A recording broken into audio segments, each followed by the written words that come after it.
Hi guys! For today's video, samahan nyo kaming mag-food trip sa isang festival dito sa Canada. It's a Filipino festival actually, kaya excited ako kasi ang mga Filipino foods will be everywhere. And so, makakakain ako ng mga cravings ko.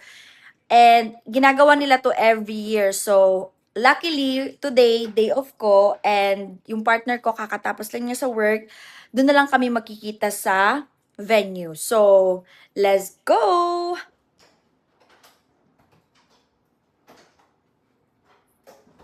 So now guys, actually pangit pala yung weather. Pero pupunta pa rin ako. So look at the weather. Wow! I don't care. We're gonna have to go there anyway. So nag-book na ako ng Uber and let's go. So guys, imi-meet up na natin yung Uber. Umuulan na siya. Tarang! So, wala tayong choice. Gusto ko pa rin pumunta. I don't care.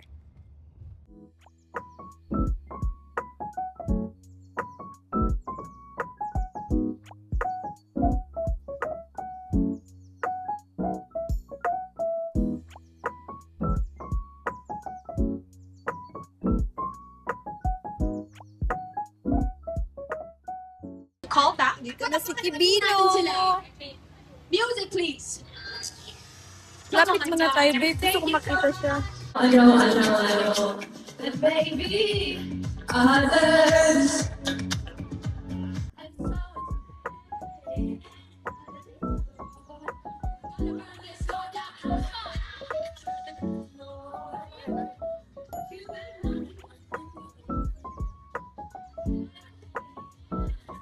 Hindi ko na alam anong kakainin ko, guys. Si Ate Jonah. Na-overwhelmed ako. Ha? Si Ate Jonah dati may food dito. Ako. So, 3 pieces barbecue for $10. So, tarang! Lagi ng hotdog. Ayun. Kuya, you can do it. Hotdog? Yun. Sige na, babe. I am a material girl. This is for $12. Ayun. Ito sa akin, babe. Diyan mo ka, babe.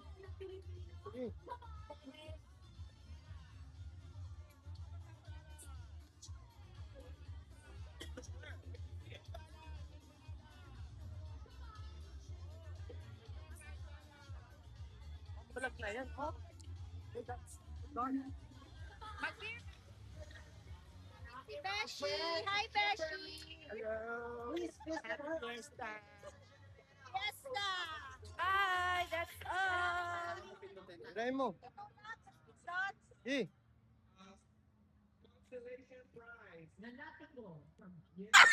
Tirahin mo. Yung throttle. Ayun. Ayun. Taas.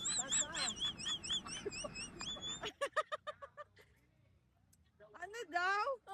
Balik dito. Isa pa.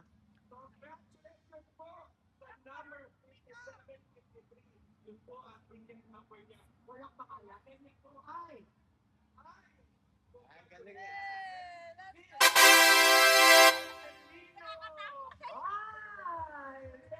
So, tapos na kami sa mukbang namin. And so, pupunta kami sa isang Chinese store. Mag-hotpot na lang kami. Sabi ko na nakuha.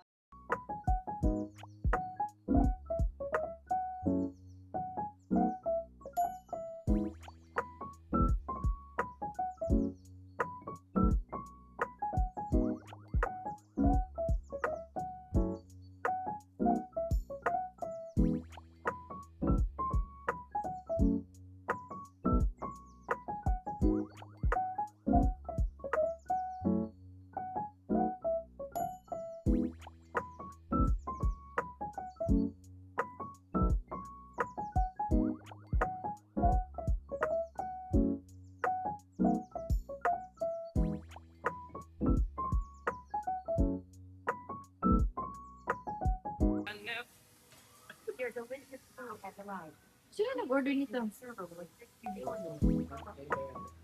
Dumpling?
Bye!